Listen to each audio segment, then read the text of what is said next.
Okay, welcome back. Now we're going to be doing the third background. We're going to do some different colors in there than we have in these first two. We're going to add a red violet. So let's create a red violet. We got our colors out here still. Oh, picked up the wrong brush. There we go. So we want a red violet. So I'm going to go up here and bring out our red. I'm going to go down here, pick up some of the blue. Now I'm going to add the blue in just a little bit at a time. I want this to lean more red violet than blue violet, so the slower you go this way, the better off you're going to be. And then you're not creating a ton of paint. Oh, that's going to be pretty right there. Now I'm going to try that on a piece of scrap paper. See if that's what I'm thinking of. Now it's a little dark. I'm going to just out of curiosity touch in some yellow. Okay. And then what else do we do if it's dark? We add in water. And in this case, I'm going to add in some more of the red. And then a touch of the blue. We'll go right next to the other one. Let's see how we like that. It's still a little dark for me, so let's add in some more water. Lighten that up. You always want to have a brush. This is a Billy Showell mixing brush, and this is the only brush I try to mix with if I can remember. It's very easy to forget that you don't have your mixing brush in your hand. That's a little bit better. I still want it to be a little bit more red than that though. Let's do this.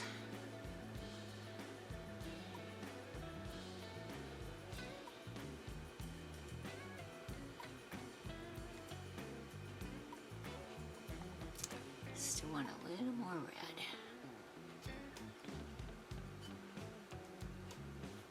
That blue is just really strong, so you got to be very careful with how much of it you add in.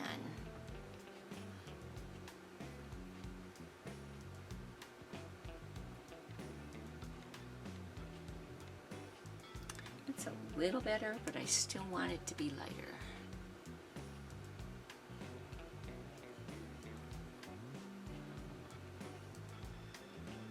And don't forget, you're going to have water on the background because we're going to do this wet into wet.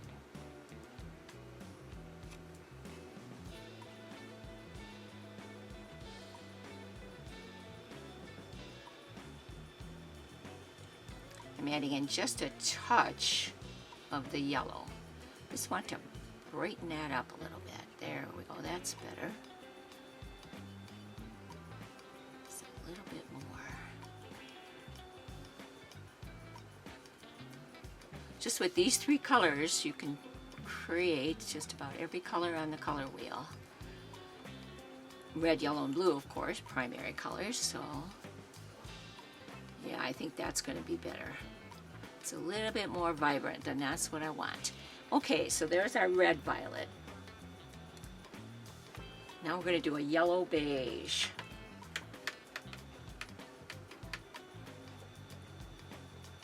Clean out my brush. I'm going to pick up my yellow.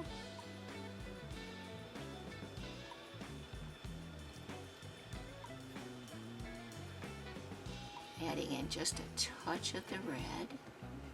We want it to be more yellow than anything else, but to create beige, you need red in there.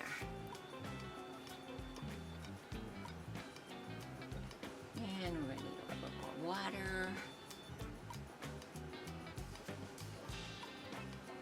Kind of at a golden ochre stage right here, which isn't too terribly bad for what we're looking for.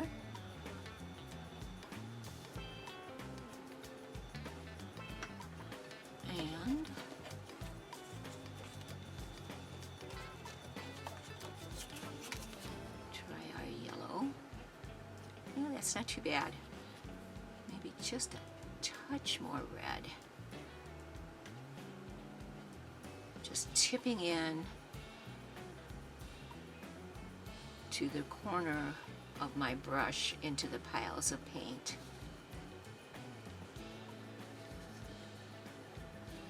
Not too bad. We'll take that. Now, I'm going to go back to, where am I putting my things here? I've got the red color up here. Actually, this was the color we decided on. I'm just putting the yellow next to it just to see, yeah, that's going to work. Okay. I just wanted to see how they're going to look together. I mean, you can kind of see it on the palette here, but not necessarily. So now we want a brown beige. So that tells me we're going to start with yellow. So we want it to be a lighter value if we're going to create a beige. I do want to add in some blue. It's going to create a green.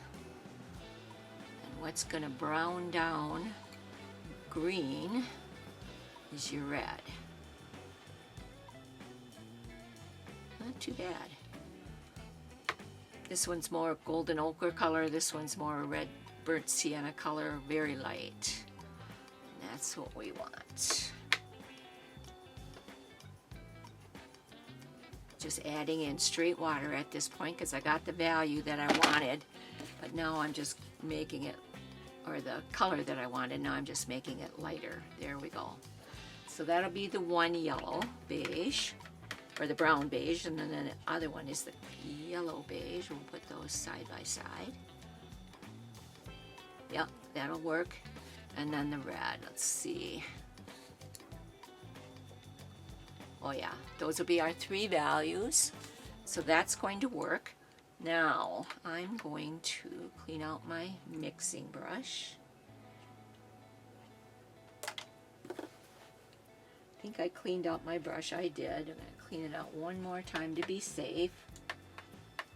I'm not transferring any other colors to my brush by mistake.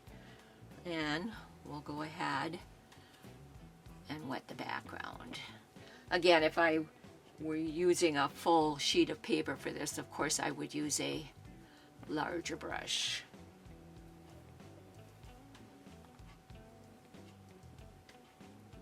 And I'm going to put 2 coats on here. For a background, you always want to have a lot of fluid.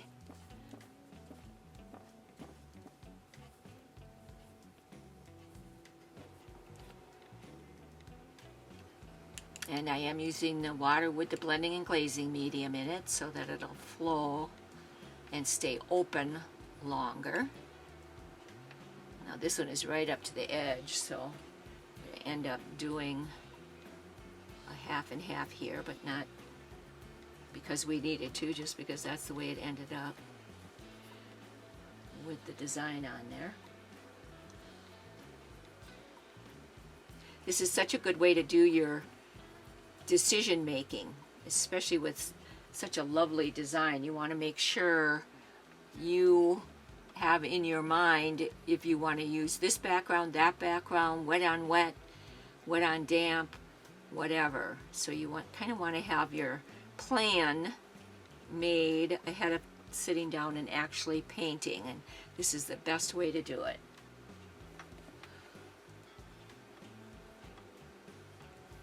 Now, if you do enjoy this type of painting and want to see more content with me doing this, put that in the comments.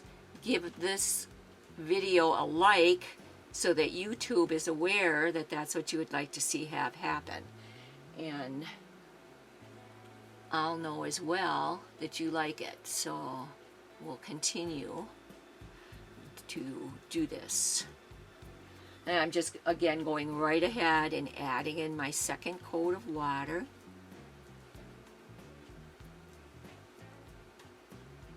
Checking the side of my paper, make sure I didn't miss any areas with the water. That looks pretty good. Now we're going to use such a small amount of the red. I'm going to put that in first, because I want it to have the most water to move around. I'm going to put some in this area.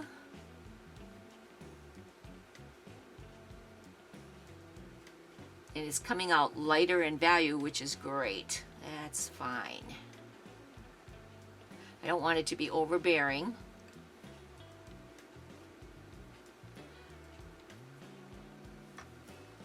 And I think we'll put some down in this corner. Okay, I'm going to clean my brush again. I'm going to pick up the light value beige that we created. Put that in this corner. And again, light travels in a straight line. You always want to keep that in mind, especially if you're doing a still life. If you have an open container, I'm sketching some still lifes right now, and it just made me think of it.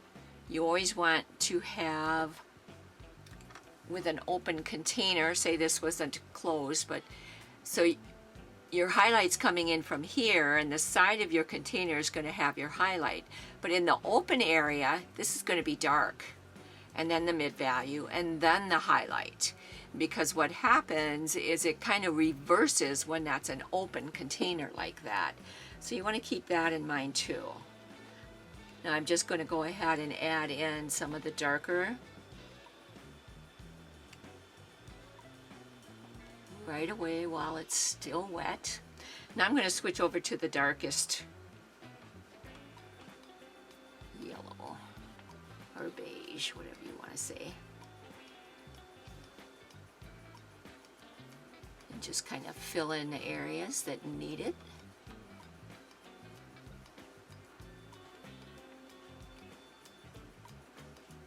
We're going to put in some red up in that section too, or violet I should say.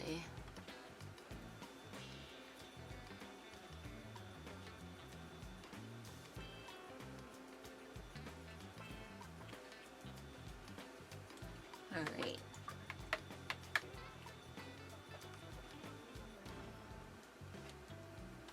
Just a little bit of the violet up in here.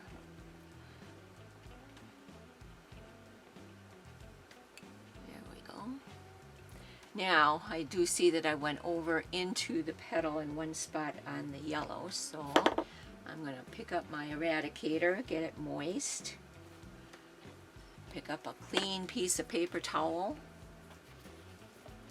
and I'm just going to use my eradicator inside the petal and pick that up.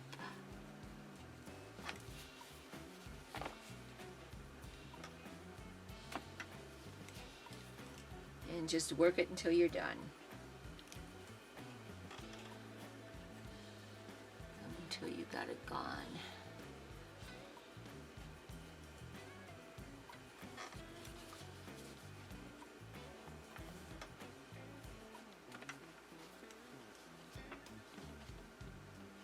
I wipe off my brush in between every stroke because you don't want to just reapply the paint that you've just picked up. So it's important to wipe that off. There we go, pretty good.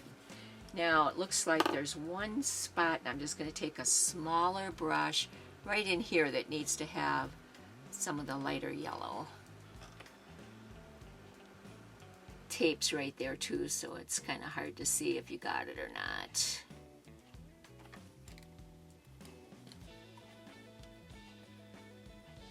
And I'm just filling that in. Okay, well, I'm going to dry that. So we've got 3 different backgrounds to choose from. But we're going to go ahead on the next video and we're going to fill in, we'll start with this one. We're going to do the wet on wet. So we're going to choose our background color. But before I do that and get it the first coat wet, I'm going to put in the lines with a pencil because it's just easier, especially doing wet on wet. And then this one will be wet on dry.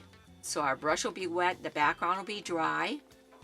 And then this one's going to be wet on damp, and we're going to see how we like that technique. And then at the end of doing all of those three, we'll make some decisions as to how we want to paint the big design.